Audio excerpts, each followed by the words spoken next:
আজকে আমি আমার দলের পক্ষ থেকে বিশেষ করে পৌরসভার পক্ষ থেকে আমাদের সকলকে ধন্যবাদ জানিয়ে আমি আমার কথা শেষ করছি।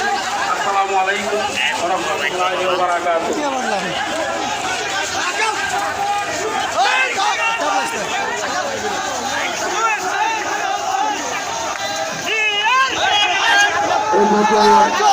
শুভ রাখবেন।